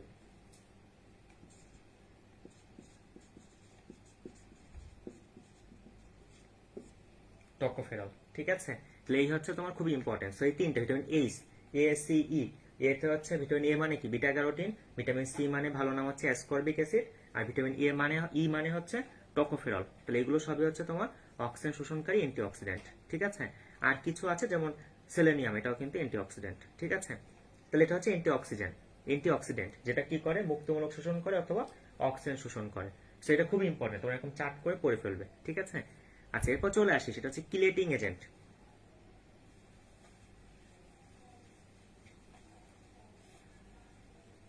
এখন দেখো কিলেটিং এজেন্ট মানে কি, কিলেটিং এজেন্ট মানে হলো যে আমাদের অনেক খাবার কিন্তু আয়রন, যেমন আয়রন দিয়ে নষ্ট হতে পারে বা কপার দিয়েও কিন্তু নষ্ট হতে পারে, ধাতব আয়ন দিয়ে নষ্ট হতে পারে। তো কিলেটিং এজেন্ট কি করে, ওই ধাতব আয়নগুলোকে ধরে রাখে। এখন কিলেটিং এজেন্ট কারা, যেমন কিলেটিং এজেন্ট হতে পারে ইডিটিএ, ইথিলিন ডায়ামিন টেট্রাঅ্যাসিটেট, বা হতে পারে ইথিলিন ডায়ামিন, এগুলো হচ্ছে কিলেটিং এজেন্ট। এখন এই কিলেটিং এজেন্টে কি থাকে, মনে করো এটা আয়রন, সাপোজ আয়রন 2+। এখন এই কিলেটিং এজেন্টের কি থাকে, কিলেটিং এজেন্টে থাকে হচ্ছে মুক্ত মূলক থাকে, মুক্ত যে ইলেকট্রন থাকে, কেমন, ওই মুক্ত যে ইলেকট্রন কি করে, এই আয়রনটাকে ধরে রাখে। এখন আমরা জানি আয়রনের সন্নিবেশ সংখ্যা কত, 6, ফলে 6টা কি লাগবে, মুক্তজ ইলেকট্রন লাগবে, এরকম আর কি। সো কিলেটিং এজেন্ট মানে যাদের মুক্তজ ইলেকট্রন থাকে তারাই মূলত কিলেটিং এজেন্ট। এরা কি করে, এরকম ধাতব আয়নকে ধরে রাখে। যেমন আয়রন হলে 6টা মুক্তজ ইলেকট্রন লাগবে, কপার হলে 4টা মুক্তজ ইলেকট্রন লাগবে, ওভাবে আর কি ধরে রাখে। ফলে আয়রন দেখো এটা এনগেজড হয়ে গেল। সো আয়রন কিন্তু নতুন করে কোনো খাবারের সঙ্গে মিশতে পারে না, সেক্ষেত্রে তখন খাবারটি পচে না। কিলেটিং এজেন্ট কারা কারা আছে, তোমার ইডিটিএ, ইথিলিন ডায়ামিন টেট্রাঅ্যাসিটেট, এখানে মুক্তজ ইলেকট্রন অনেক বেশি, 6টা থাকে। তো এটা হচ্ছে শিল্পক্ষেত্রে সবচেয়ে বেশি ব্যবহৃত কিলেটিং এজেন্ট। সেটা কি, ইডিটিএ, খুব ইম্পর্টেন্ট। ইডিটিএ মানে কি, ইথিলিন ডায়ামিন টেট্রাঅ্যাসিটেট, ঠিক আছে। আর কি হতে পারে, ইথিলিন ডায়ামিন। ওকে, আচ্ছা, তাহলে এই হচ্ছে ফুড প্রিজারভেটিভ। তাহলে ফুড প্রিজারভেটিভ কারা কারা পড়লাম। প্রথমত যদি বলে ফুড প্রিজারভেটিভ কত প্রকার, তাহলে বলবো হচ্ছে 2 প্রকার, একটা হচ্ছে প্রাকৃতিক, একটা হচ্ছে কৃত্রিম। প্রাকৃতিক কারা কারা আছে, লবণ, চিনি, সরিষার তেল, তারপর হচ্ছে আচার তৈরি, কেস হার্ডেনিং, এগুলো হচ্ছে প্রাকৃতিক ফুড প্রিজারভেটিভ। আর কৃত্রিম ফুড প্রিজারভেটিভ বলে 3 প্রকার, একটা হচ্ছে অ্যান্টি মাইক্রোবাইল, অ্যান্টি অক্সিডেন্ট, আর একটা হচ্ছে তোমার কিলেটিং এজেন্ট। এখন অ্যান্টি মাইক্রোবাইল কারা কারা আছে, 5টা অ্যাসিড, বেনজোইক অ্যাসিড বা সোডিয়াম বেনজয়েড, সরবিক অ্যাসিড বা sodium sorbate, potassium sorbate, calcium sorbate, একটা হচ্ছে তোমার acetic acid, citric acid, calcium propanoate বা ওখান থেকে প্রোপানয়িক অ্যাসিড হয়, আর 2টা লবণ, সেটা হচ্ছে তোমার নাইট্রেট, নাইট্রাইট, আর হচ্ছে সালফাইড, এগুলো হচ্ছে অ্যান্টি মাইক্রোবাইল। অ্যান্টি অক্সিডেন্ট কারা কারা আছে, অ্যান্টি অক্সিডেন্ট হচ্ছে 2 প্রকার, একটা হচ্ছে মুক্তমূলক শোষণকারী, একটা হচ্ছে অক্সিজেন শোষণকারী। এখন মুক্তমূলক শোষণকারী কারা কারা আছে, সেটা হচ্ছে তোমার বিএইচএ, বিএইচটি, টিবিএইচকিউ, আর হচ্ছে পিজি মানে প্রোপাইল গ্যালেট। আর অক্সিজেন শোষণকারী কি কি আছে, ভিটামিন এইচ, এ, সি, ই, এর অপর নাম কি, ভিটামিন এর অপর নাম হচ্ছে বিটা ক্যারোটিন, ভিটামিন সি এর অপর নাম কি, অ্যাসকর্বিক অ্যাসিড, আর ভিটামিন ই এর অপর নাম কি, টকোফেরল, আর হচ্ছে সেলেনিয়াম। এগুলো হচ্ছে অক্সিজেন শোষণকারী অ্যান্টিঅক্সিডেন্ট। আর হচ্ছে কিলেটিং এজেন্ট, ধাতব আয়নকে ধরে রাখে। কিলেটিং এজেন্ট হচ্ছে মেনলি 2টা, একটা হচ্ছে ইথিলিন ডায়ামিন টেট্রাঅ্যাসিটেট বা ইডিটিএ, যেটা সবচেয়ে বেশি ব্যবহৃত হয় শিল্পক্ষেত্রে, আর একটা হচ্ছে তোমার ইথিলিন ডায়ামিন, কেমন, এইটাই আর কি। সেই হচ্ছে আমাদের টোটাল ফুড প্রিজারভেটিভ। এখন আরেকটা আছে, সেটা হচ্ছে আমরা এতক্ষণ পড়লাম ফুড প্রিজারভেটিভ, আরেকটা হচ্ছে ফুড অ্যাডিটিভ। এখন ফুড অ্যাডিটিভ মানে কি, দেখো ফুড প্রিজারভেটিভ মানে যে খাবারকে সংরক্ষণ করে, আর ফুড অ্যাডিটিভ মানে আমি মজা করে বলি সেটা হচ্ছে মেকআপ। যেন আমরা কেন মেকআপ করি, যাতে আমাদেরকে খুব সুন্দর দেখায়, তাই না। যদিও আমি কখনো জীবনে মেকআপ করি নাই। সো দেখো যে মেকআপ করা হয় হচ্ছে কাউকে সুন্দরভাবে রিপ্রেজেন্ট করার জন্য। সো খাবারের যে মেকআপ মানে খাবারের গন্ধ ঠিক রাখা, খাবারের স্বাদ ঠিক রাখা, খাবারের রং ঠিক রাখা, এগুলো হচ্ছে ফুড অ্যাডিটিভের কাজ। ফলে ফুড অ্যাডিটিভ কিন্তু না দিলেও চলে, কারণ ফুড প্রিজারভেটিভ কিন্তু দেওয়াই লাগবে, কারণ ফুড প্রিজারভেটিভ না দিলে খাবারটা নষ্ট হয়ে যাবে। সো ফুড প্রিজারভেটিভ আমার লাগবেই। কিন্তু যেটা ফুড অ্যাডিটিভ, এটা না হলেও চলে, কেন, কারণ ফুড অ্যাডিটিভ মেনলি কি করে, খাবারের গন্ধ ঠিক রাখে, স্বাদ ঠিক রাখে, রং ঠিক রাখে। কিন্তু আমরা যেহেতু মানুষ, সেক্ষেত্রে খাবারটি ঠিক আকর্ষণীয় না হলে কিন্তু আসলে মানে খাওয়াটা কিরকম। সো এই জন্য ফুড অ্যাডিটিভ যোগ করা হয়। সো ফুড অ্যাডিটিভ কি করে, খাবারের গন্ধ ঠিক রাখে, স্বাদ ঠিক রাখে, অথবা রং ঠিক রাখে। এখন এই ফুড অ্যাডিটিভ কারা কারা আছে, ফুড অ্যাডিটিভ আছে হচ্ছে তোমার লেসিথিন,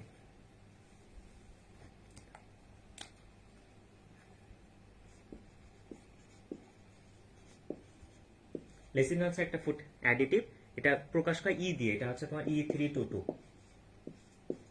আরেকটা আছে হচ্ছে তোমার সরবিটল, এটা হচ্ছে E420, এগুলো ই দিয়ে প্রকাশ করা হয়। এখন বলতো সরবিটল কোত্থেকে তৈরি করা হয়, দেখি কিরকম বোটানি পড়ছো, বোটানি 3rd চ্যাপ্টারে আছে যে সরবিটল তৈরি করা হয় গ্লুকোজ থেকে। সেজন্য গ্লুকোজের বিকল্প হিসেবে আমরা ব্যবহার করি হচ্ছে সরবিটল, ঠিক আছে। আচ্ছা, এজন্য কি হয়, গ্লুকোজের বিকল্প মানে কি, ডায়াবেটিক চকলেট তৈরিতে ব্যবহার করা হয়, শিশুর দাঁতের ক্ষয়রোধক, কারণ গ্লুকোজ কিন্তু শিশুর দাঁতের ক্ষয় করে, ডায়াবেটিসের প্রবণতাকে বাড়ায়। এজন্য গ্লুকোজের পরিবর্তে আমরা ব্যবহার করি সরবিটল, এটা ডায়াবেটিক চকলেটে ব্যবহার করা হয় অথবা শিশুর দাঁতের ক্ষয়রোধক। তাহলে এটা হচ্ছে ফুড অ্যাডিটিভ, ঠিক আছে। এবার চলে আসি অনুচ্ছেদ 5.3 খাদ্য কৌটাজাতকরণ। ঠিক আছে, এখন দেখো যে খাদ্য কৌটাজাতকরণের ক্ষেত্রে এরকম তোমরা দেখবে একটা ডায়াগ্রাম আছে বা ফ্লো চার্ট আছে, এই যে এইটা, এই ডায়াগ্রাম বা এই ফ্লো চার্টটা, কেমন, এই ফ্লো চার্টটা কিন্তু লাগবে। ঠিক আছে, আচ্ছা এখন খেয়াল করি যে এই ফ্লো চার্টে দেখো প্রথমে কি হয়, প্রথমে খেয়াল করি যে প্রথমে আমরা কাঁচামাল সংগ্রহ করব। অর্থাৎ মনে করো যে আমি আমের আচার তৈরি করব, সো আগে তো আমাকে কাঁচামাল সংগ্রহ করতে হবে, তাই না? আগে আমাকে আমটা সংরক্ষণ করতে হবে। সো ফার্স্ট পয়েন্ট হচ্ছে আমি কাঁচামাল সংগ্রহ করলাম। ওকে, আচ্ছা এখন কথা হচ্ছে কাঁচামাল সংগ্রহ করার পর আমি কি করব, গ্রেডিং বা বাছাই করব।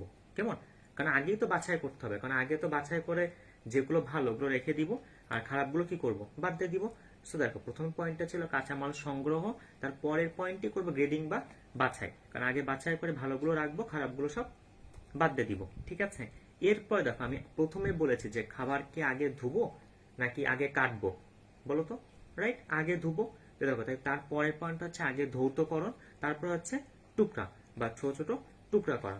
কেন আগে, কেন ধুবো, কেন আগে কাটবো না? কারণ আগে যদি আমি কাটি তাহলে কি হবে, কেটে ধুতে হলে কি হবে, যে কেটে ধুলে সবকিছু ধুয়েই চলে যাবে, রাইট। কেটে ছোট ছোট পিস করে যদি আমি ধুয়ে ফেলি তাতে উপাদান বা নিউট্রিয়েন্ট গুলো চলে যাবে, আমি কখনো কেটে ধুতে পারবো না। সো আমি কি করবো, আগে ধুবো তারপর হচ্ছে কাটবো। সো দেখো তাই পয়েন্টে লেখা আছে আগে ধৌতকরণ, পরে হচ্ছে খোসা ছাড়ানো বা ছোট টুকরা করা। ঠিক আছে, এটা কিন্তু ভুল করা যাবে না, যে আগে ধৌতকরণ তারপর হচ্ছে খোসা ছাড়ানো বা টুকরাকরণ। ঠিক আছে, আচ্ছা এবার চলে আসি নেক্সট পয়েন্ট হচ্ছে ব্লাঞ্চিং বা সিদ্ধ করা। অর্থাৎ আমরা কি করব, হালকা একটু আছে, এই যে হালকা আছে,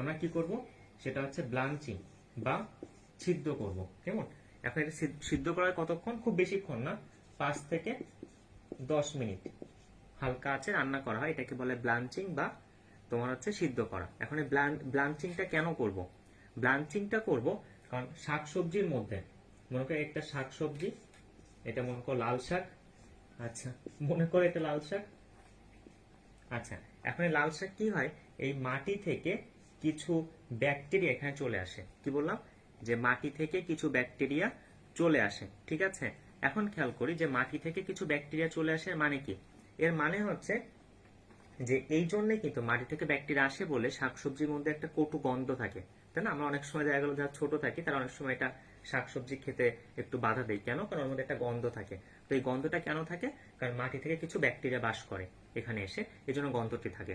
এখন যদি এই 5 থেকে 10 মিনিট যদি এই ব্লাঞ্চিং করা হয় বা খাবারটি সিদ্ধ করা হয়, সেক্ষেত্রে কি হয়, সেক্ষেত্রে ওই তাপে তোমার হচ্ছে ব্যাকটেরিয়াগুলো মারা যায়। কেমন, ফলে শাকসবজির যে একটা গন্ধ থাকে সেই গন্ধটি চলে যায়। ঠিক আছে, এই জন্য 5 থেকে 10 মিনিট ব্লাঞ্চিং করা হয়। ব্লাঞ্চিং করলে আরেকটি কাজ হয়, সেটি হচ্ছে শাকসবজির যে কালারটা একটু সুন্দর হয়। তো আমার যেহেতু মানুষ, সো কালারটা সুন্দর হলে আমাদের খেতেও ভালো লাগে, সেজন্য কালারটাকে তোমার একটু সুন্দর করে বা উজ্জ্বল করে। আরেকটি কাজ করে, সেটি হচ্ছে তোমার খাবারের যে পিচ্ছিলতা, অনেক সময় শাকসবজির মধ্যে পিচ্ছিল একটা ভাব থাকে, সেই পিচ্ছিল ভাবটাকে নষ্ট করে। সো কি কি হয় দেখো, তাহলে আমরা ব্লাঞ্চিং করবো কি 5 থেকে 10 মিনিট। এখন ব্লাঞ্চিং করলে কি কি ঘটনা ঘটবে, যে শাকসবজির মধ্যে মাটি থেকে যে ব্যাকটেরিয়াগুলো এসেছিল সেই ব্যাকটেরিয়াগুলোকে মেরে ফেলে। 2 নম্বর পয়েন্ট হচ্ছে যে খাবারের মধ্যে যে একটা পিচ্ছিল ভাব থাকে সেটাকে নষ্ট করে, আর খাবারের যে কালারটাকে একটু সুন্দর করে। তো এই জন্য আমরা ব্লাঞ্চিং করি। এখন কথা হচ্ছে যেগুলো পাকা মিষ্টি ফল, ওগুলো তো আসলে ব্লাঞ্চিং করে লাভ নেই, কারণ পাকা মিষ্টি ফল ব্লাঞ্চিং করলে ওরা তো আরো ঘেটে যাবে। সো এই জন্য পাকা মিষ্টি ফলের ক্ষেত্রে আমরা ব্লাঞ্চিং করি না। তো ব্লাঞ্চিং মেনলি করা হয় শাকসবজির ক্ষেত্রে। ঠিক আছে, ব্লাঞ্চিং করবো কতক্ষণ, 5 থেকে 10 মিনিট। এবার যে ব্লাঞ্চিং করলাম, এরপরে কি করবো, আমরা কৌটায় ভর্তি করে ফেলবো। আমাদের মেইন কারণ তো কৌটায় ভর্তি করা, রাইট। সো আমরা কি করবো, এটা হচ্ছে মনে করো একটা কৌটা, সেই কৌটার মধ্যে আমরা কি করবো, খাবারটাকে ভর্তি করে দিব। ঠিক আছে, এই সেই খাবার। আচ্ছা এখন কথা হচ্ছে এই যে কৌটায় ভর্তি করলাম, এখন কথা হচ্ছে এখানে তো আসলে খাবারটি নষ্ট হয়ে যেতে পারে, কারণ কৌটাজাতকরণের মূল উদ্দেশ্যই থাকে সেটা অন্তত 3 মাস বা 6 মাস সংরক্ষণ করা। এখন নর্মালি যদি তুমি শাকসবজি বা ফলমূল যদি রেখে দাও, সো এই খাবারটা তো নষ্ট হয়ে যাবে। সো এখানে তুমি কি করবে, এখানে প্রিজারভেটিভ যোগ করতে হবে। এখন যেটাই প্রিজারভেটিভ সেটা কিন্তু ক্যানিং তরল। সো ক্যানিং তরলটাকে ঘাবড়ানোর কিছু নাই, এটা আসলে এক প্রকার প্রিজারভেটিভ। তাহলে আমরা এখানে কি করব, প্রিজারভেটিভ যোগ করে দিব। এখন কথা হচ্ছে প্রিজারভেটিভ কি পুরোপুরি একদম মনে করো যে এই কৌটা একদম মুখ পর্যন্ত ভর্তি করব না, কিন্তু সেক্ষেত্রে আমরা কেন, কারণ সেক্ষেত্রে এটা ফেটে যেতে পারে পরবর্তীতে, এজন্য আমরা কি করব উপরে 1 ইঞ্চি বা 2 ইঞ্চি ফাঁকা রাখবো। ওকে, তাহলে দেখো, তাহলে প্রথমে আমরা ব্লাঞ্চিং করলাম, তারপর কি কৌটায় ভর্তি করলাম, তারপর ক্যানিং তরল বা প্রিজারভেটিভ যোগ করলাম। এরপর কি করব দেখো, আমরা এটাকে আবার তাপ দিব, কেমন, আবার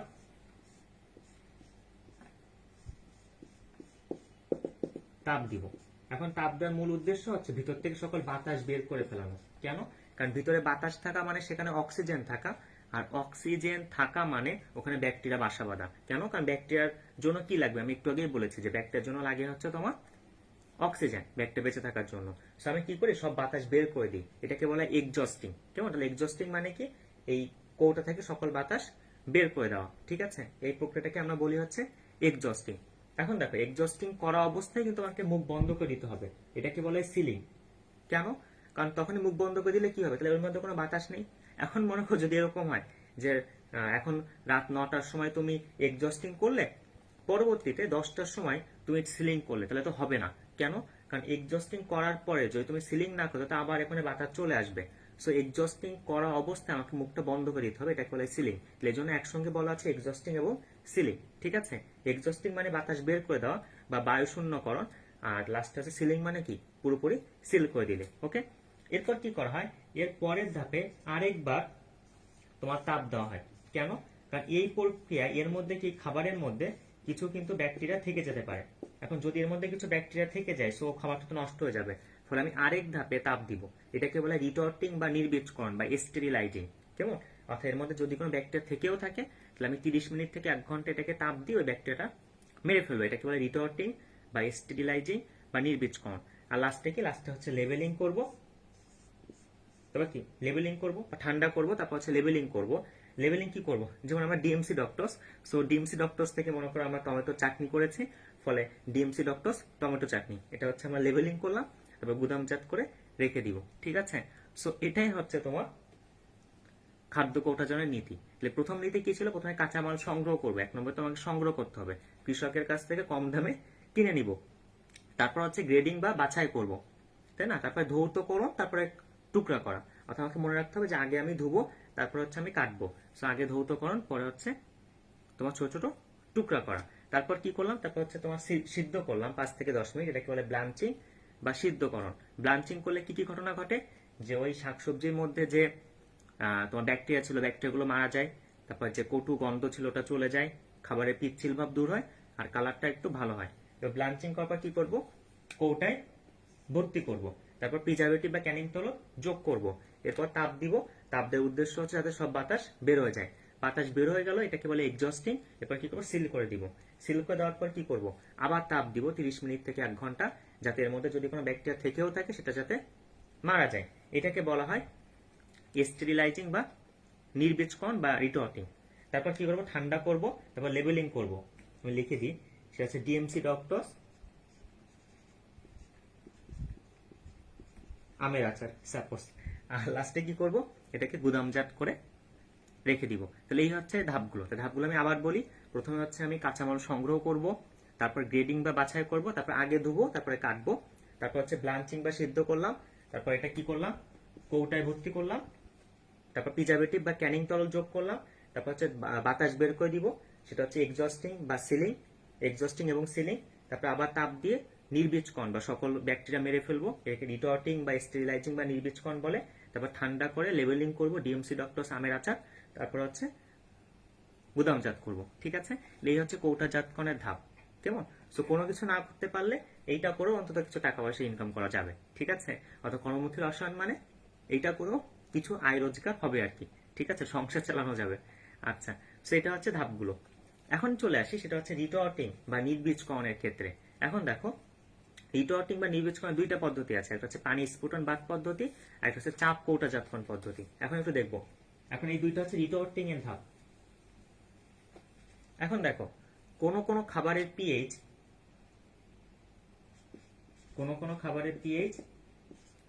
4.6 এর কম, আবার কোন কোন খাবারের পিএইচ 4.6 এর বেশি। এখন দেখো, যে খাবারটার পিএইচ 4.6 এর কম, মানে এই খাবারটা কি, বা এটা বলতে পারি খাবারটা হচ্ছে বেশি অম্লীয়, বেশি অম্লীয়, তাই তো। আর যে খাবারের পিএইচটা ছিল 4.6 এর বেশি, সেই খাবারটা কি, কম অম্লীয়। কেন, আমরা বলেছি যে পিএইচ 7 কম মানে সেটা অম্লীয়, কিন্তু পিএইচ 7 চেয়ে যত বেশি কম তত বেশি অম্লীয়।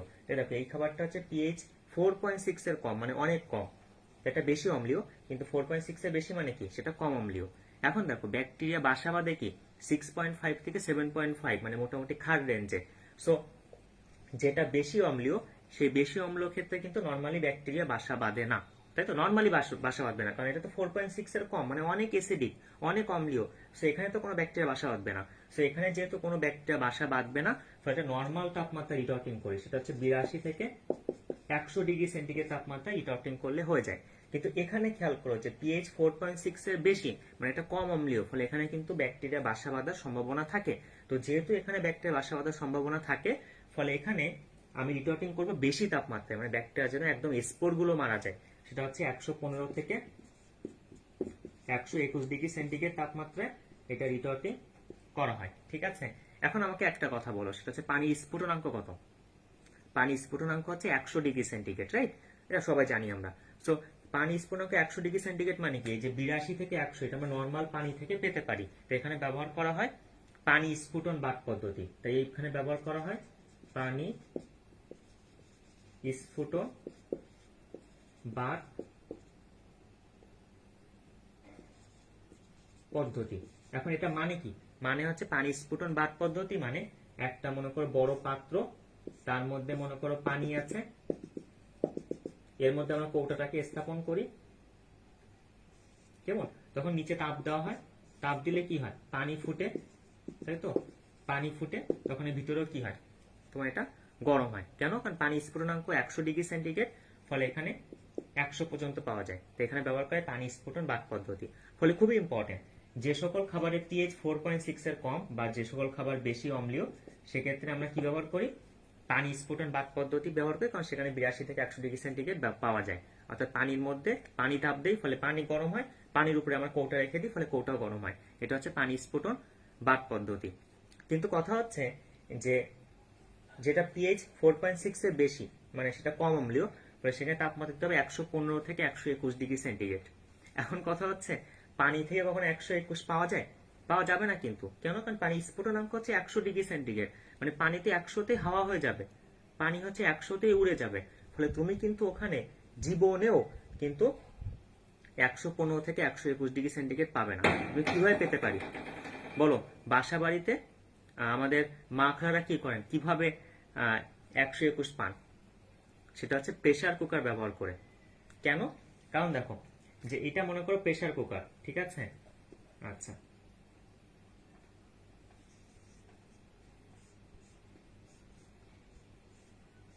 এটা মনে করো প্রেসার কুকার।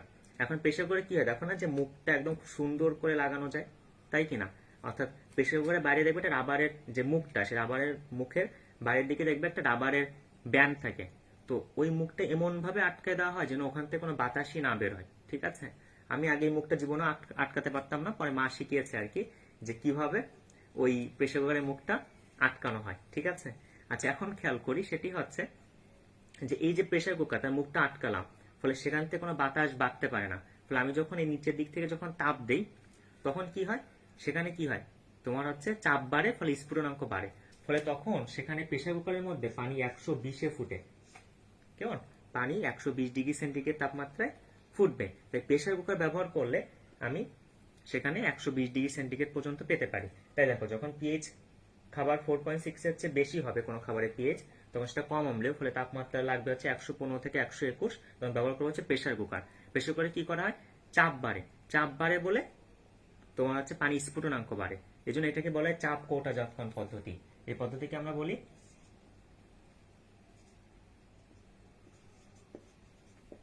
চাপ কৌটাজাতকরণ পদ্ধতি, ঠিক আছে। ওটাকে বলা হয় চাপ কৌটাজাতকরণ পদ্ধতি। ওকে, এটাই আর কি। আচ্ছা, এখন কথা হচ্ছে যে দেখো, যে অনেক সময় প্রেসার কুকারে দেখবা যে সবসময় কি থাকে, যে উপরের দিকে একটা বাঁশি থাকে, ওটাও কিন্তু ছিটি দেয়। তার মানে শুধুমাত্র যে সিনেমার নায়করা ছিটি দেয় তা কিন্তু না, প্রেসার কুকারও কিন্তু ছিটি দিতে পারে। এখন এই প্রেসার কুকারে ছিটি কেন দেয়? কারণ হচ্ছে এইখান থেকে যখন খুব বেশি চাপ বেড়ে যায় তখন এখান থেকে বাতাসটা বের হয়ে যায়। এই বাতাসটা বের হয়ে গেলে তখন ওখানে একটা তোমার বাঁশির মতো থাকে, সো বাতাসটা বের হয়ে গেলে তখন ছিটি দেয়। এখন যদি কোনো কারণে কারো এই ছিদ্রটা বন্ধ হয়ে যায়, সেক্ষেত্রে কি ঘটনা ঘটবে? বন্ধ হয়ে গেলে কিন্তু তোমার বাতাস বেরোতে পারতেছে না, ফলে তখন কিন্তু চাপ বাড়তে থাকবে। এখন চাপ বাড়তে বাড়তে বাড়তে বাড়তে একটা সময় প্রেসার কুকারটা বাস্ট হয়ে যাবে। তো অনেক সময় কিন্তু এটা হয়ে যায় যে প্রেসার কুকারের সিটিটা কাজ করছে না বা অনেকক্ষণ ধরে রাখা আছে, তখন সিটির মনে করো ওখানে বন্ধ হয়ে গিয়েছে, বাতাস বেরোচ্ছে না, তখন প্রেসার কুকার বাস্ট হয়ে যাবে। তখন দেখবা খাবার আর নিচে নাই, খাবার দেখবা আকাশে ভাসতেছে। ঠিক আছে, তো এই জন্য প্রেসার কুকার ব্যবহার করার ক্ষেত্রে সাবধান, যেন একটা বাস্ট না হয়ে যায়। ঠিক আছে, এটাই আর কি। সুতরাং খেয়াল করি, যে সকল খাবারে পিএইচ 4.6 এর কম মানে বেশি অম্লীয়, সেই খাবার নষ্ট নর্মালি হয় না। তাই আমি 82 থেকে 100 ডিগ্রি সেন্টিগ্রেড তাপমাত্রা দিলে এনাফ। তাই 100 ডিগ্রি মানে কি, পানি স্ফুটনাঙ্ক 100, নর্মাল পানি স্ফুটন বাদ পদ্ধতি ব্যবহার করি। অর্থাৎ পানি রাখি, তার মধ্যে কি রাখি, কৌটাটা রাখি। এখন নর্মালি পানি ফুটে, সো স্ফুটন, তার মধ্যে কৌটা মানে বাদ পদ্ধতি, অর্থাৎ কৌটাকে আমি গোসল করিয়ে দিয়েছি, পানির মধ্যে রেখেছি, সো পানি স্ফুটন বাদ পদ্ধতি, এটা ব্যবহার করলে হয়ে যায়। আর যখন পিএইচ 4.6 এর বেশি মানে সেটি কম অম্লীয়, ফলে সেই খাবার কি হতে পারে, নষ্ট হতে পারে। ফলে আমি তাপমাত্রা দিব 115 থেকে 121 ডিগ্রি সেন্টিগ্রেড। ঠিক আছে, তো সেটা নর্মালি পাওয়া যায় না, নর্মালি ব্যবহার করি আমরা কি, প্রেসার কুকার। কারণ প্রেসার কুকারের মধ্যে চাপ বাড়ে, চাপ বাড়লে আমরা জানি স্ফুটনাঙ্ক বাড়ে, ফলে সেক্ষেত্রে খাবারের ক্ষেত্রে 120 ডিগ্রি সেন্টিগ্রেড পাওয়া যায়। কেমন, তো এটাকে বলা হয় চাপ কৌটাজাতকরণ পদ্ধতি। এজন্য আমাদের মা খালারা কি করেন, তারা হচ্ছে মাংস সিদ্ধ করার জন্য প্রেসার কুকার ব্যবহার করেন। কারণ সেক্ষেত্রে প্রেসার কুকারে কি পাওয়া যায়, 120 ডিগ্রি সেন্টিগ্রেড তাপমাত্রা পর্যন্ত পাওয়া যায়, ফলে খাবারটি খুব দ্রুত সিদ্ধ হয়। বাট নর্মালি রান্না করলে কি হয়, 100 ডিগ্রি, মাংস কিন্তু 100 ডিগ্রি তাপ পায়, হয়তো একটু কম সিদ্ধ হয় বা সময় বেশি লাগে। কিন্তু প্রেসার কুকার ব্যবহার করলে 120 ডিগ্রি সেন্টিগ্রেড পাওয়া যায়, ফলে খুব দ্রুত সিদ্ধ হয়ে যায়। ঠিক আছে, এটাই আর কি। আচ্ছা, এবার চলে আসি, সেটা হচ্ছে এই যে খাদ্য কৌটাজাতকরণ, এটা দেখো সবগুলোর ক্ষেত্রে প্রক্রিয়া একই। মানে প্রথমে কি করা হয়, প্রথমে হচ্ছে খাবারটা কাঁচামাল সংগ্রহ করা হয়, তারপর গ্রেডিং বা বাছাই করা হয়, তারপর ধৌতকরণ, তারপর খোসা ছাড়ানো বা টুকরা করা, তারপর ব্লাঞ্চিং, তারপর কৌটায় ভর্তি করলাম, ক্যানিং তরল রূপে প্রিজারভেটিভ যোগ করলাম, তারপরে এক্সজস্টিং ও সিলিং, তারপর হচ্ছে রিটর্টিং। এই যেটা বললাম, রিটর্টিং করে দুই ভাবে হয়, পানি স্ফুটন বাদ পদ্ধতি বা চাপ কৌটাজাতকরণ পদ্ধতি। আর তারপরে কৌটা শীতল করলাম, লেবেলিং করলাম, গুদামজাতকরণ করলাম। ঠিক আছে, এখন দেখো এখানে তোমার পৃথক হয় হচ্ছে তোমার প্রিজারভেটিভ, যে কোন ক্ষেত্রে কোন প্রিজারভেটিভ যোগ করি। সো আমাদের এটাই খুব ভালো করে পড়তে হবে যে কোন ক্ষেত্রে কোন প্রিজারভেটিভ যোগ করা হয়। এখন দেখো পাকা ফল যেমন মিষ্টি আম বা তোমার হচ্ছে আনারস, এর ক্ষেত্রে ব্যবহার করা হয় তোমার হচ্ছে 30 to 40% চিনির দ্রবণ আর 0.25% সাইট্রিক অ্যাসিড দ্রবণ। সবজির ক্ষেত্রে ব্যবহার করা হয়, যেমন ভুট্টার ক্ষেত্রে ব্যবহার করা হয় 2% লবণ, 2% লবণ আর 5% চিনি। আর খুবই ইম্পর্টেন্ট, খুবই ইম্পর্টেন্ট, মাছ মাংসের ক্ষেত্রে ব্যবহার করা হয়, লিখে নাও বা বইতেও আছে, যে মাছ মাংসের ক্ষেত্রে ব্যবহার করা হয় 2% লবণ আর হচ্ছে 2% চিনি। তো এটা মেডিকেল ভর্তি পরীক্ষা 2016-17 কোশ্চেন, অর্থাৎ যে কোশ্চেনে আমি পরীক্ষা দিয়েছি 2016-17 শিক্ষাবর্ষে, সেখানে কোশ্চেন ছিল এটা, যে মাছ মাংসের ক্ষেত্রে প্রিজারভেটিভ হিসেবে কি যোগ করা হয়, 2% লবণ, 2% চিনি। সেই সবগুলো ইম্পর্টেন্ট। তাহলে কি বললাম, যে পাকা আম বা পাকা আনারসের ক্ষেত্রে ব্যবহার করা হয় 30 to 40% চিনির দ্রবণ এবং 0.25% সাইট্রিক অ্যাসিড দ্রবণ।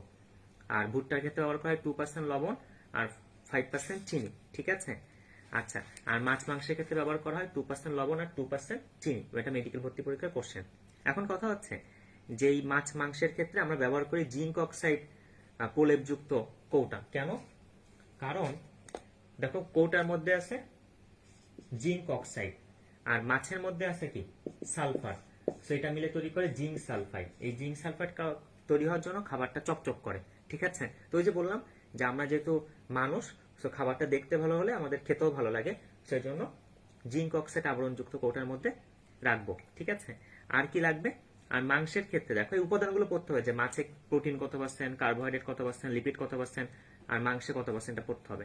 আর মাংসের ক্ষেত্রে আমরা কি কি সংরক্ষণ করি না, সেটা হচ্ছে মাংসের ক্ষেত্রে আমরা কিন্তু তোমার হাড় তো সংরক্ষণ করি না, কারণ হাড় সংরক্ষণ করলে কি হয়, বেশি জায়গা নেয়, তো হাড় তো সংরক্ষণ করি না, তাই না? দেখবা তোমরা কখনো হাড় সংরক্ষণ করা হয় না।